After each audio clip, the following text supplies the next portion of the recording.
Halo guys, assalamualaikum. Ketemu lagi dengan Pak Wisnu Fisika Online video seri bahas soal Fisika SMA UNBK tahun 2019 soal nomor 17. Kita bahas soalnya ya, teman-teman.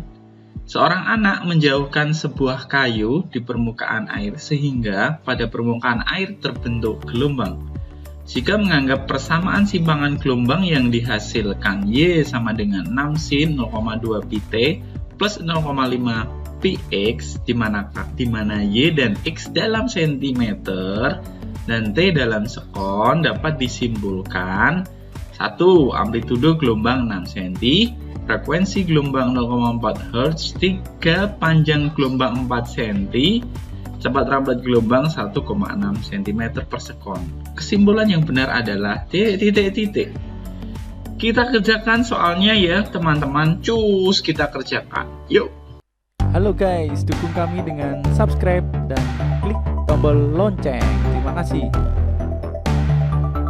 Sebelum bahas soalnya, biar teman-teman juga belajar teorinya, Pak Wisnu mau belajar teorinya dulu ke teman-teman, biar teman-teman punya gambaran secara fisis yang disebut sebagai gelombang berjalan itu kayak apa sih, kok bisa persamaannya kayak gini ya.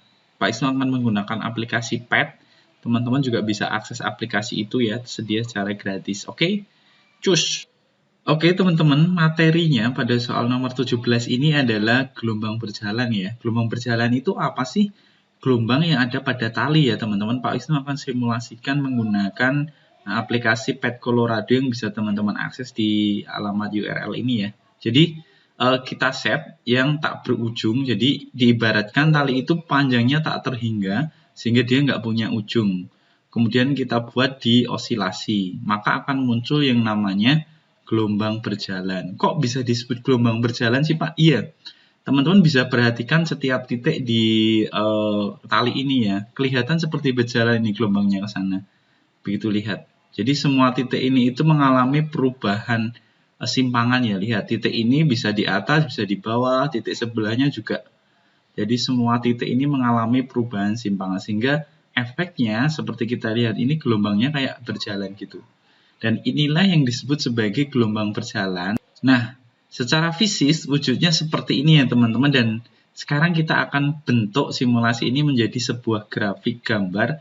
Dan kita akan pelajari rumusnya untuk menentukan setiap posisi titik ini. Jadi posisi titik ini itu simpangannya di mana sih saat sekarang itu dia. Nah ini kan naik terus, nah ini kan berubah-ubah. Nah menentukan posisi titiknya atau menentukan simpangannya itu menggunakan rumus apa? Pak Wisnu jelaskan ya. Oke lanjut.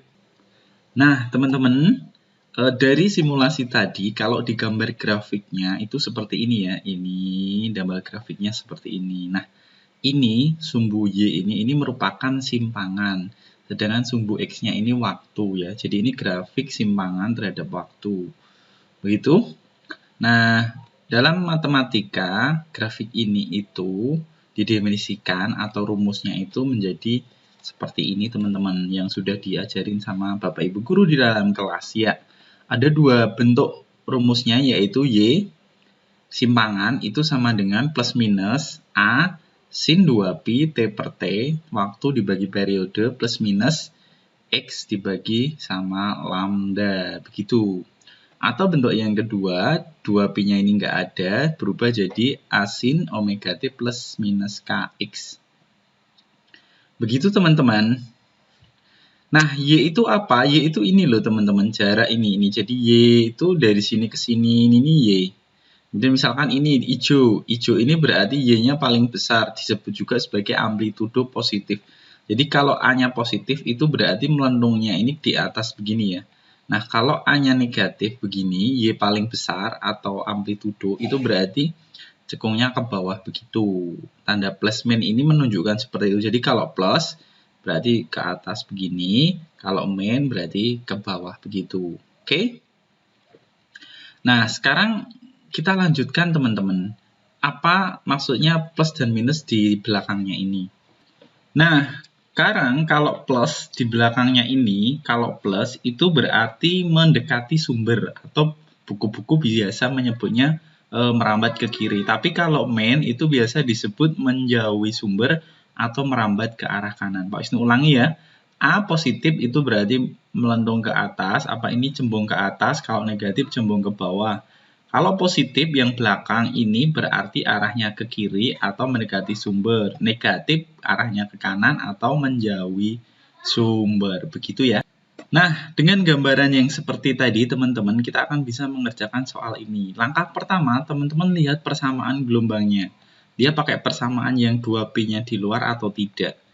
Kita lihat ya. Ini ya, Y 6 sin 0,2 pt plus 0,5 px. Berarti 2P-nya nggak di luar, berarti pakai persamaan yang kedua dari yang Pak Wisnu kasih tahu tadi ya. Kan persamaannya tadi ada dua ya teman-teman. Yang pertama adalah Y sama dengan plus minus A sin 2P gini ya. T per periode plus minus apa? X per lambda. Itu kan? Nah, yang kedua Y sama dengan plus minus A sin kurung omega T ya.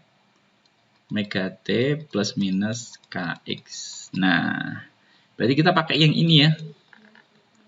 Nah, setelah itu kita tulis persamaannya. Yang ada di soal kita tulis nih di bawahnya.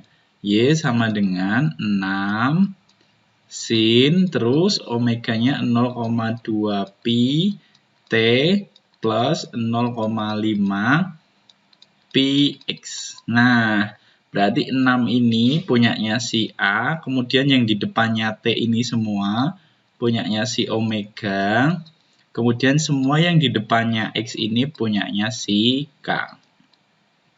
Begitu ya, sehingga kita bisa dapat amplitudonya sama dengan 6, satuannya apa Pak? Senti apa? Meter. Ini kamu bisa lihat di sini di soal, berarti senti. Kemudian omeganya kamu bisa dapat 0,2 pi rad per sekon ya, rad per sekon.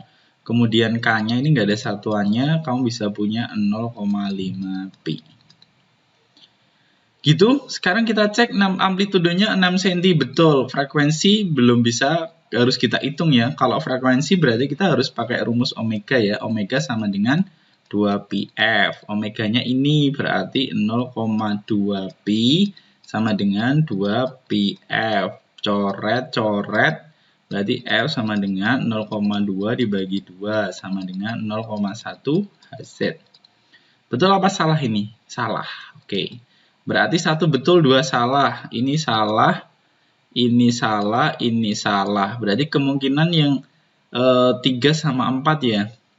3, 4 kita cek. Kita pakai K sekarang untuk nyari lambda. Ingat, K itu sama dengan rumusnya adalah K itu 2pi per lambda. Sehingga bisa kita tulis di sana K-nya 0,5 pi sama dengan 2pi per lambda. Sehingga lambda sama dengan kita hapus dulu semua ya. Kita ulangi dari sini. Oke. K sama dengan 0,5 pi. Sedangkan rumus K-nya itu sama dengan 2pi per lambda. Kita masukin ya. 0,5 pi sama dengan 2pi per lambda. Sehingga lambda sama dengan 2pi per 0,5 pi.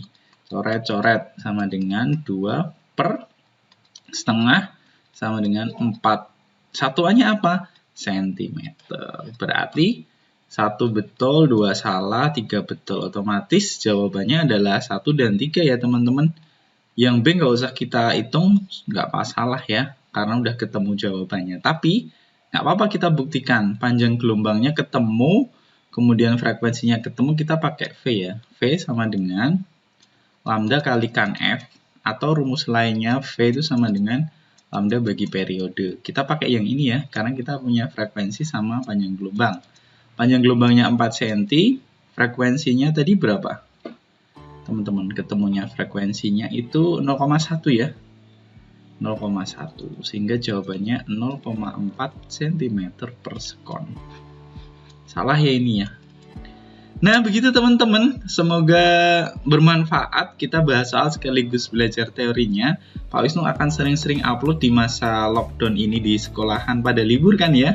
Tonton terus channelnya Pak Wisnu. Pak Wisnu juga akan bahas tentang SBMPTN dan trik-trik lainnya. Jadi pantengin terus channelnya Pak Wisnu. Yang belum subscribe dulu. Yang sudah subscribe dan merasa video ini bermanfaat, bantu share ke teman-teman kalian yang liburan ya, biar tidak pada bingung pada mau ngapain. Terima kasih sudah menonton, sampai ketemu di video selanjutnya. Wassalam.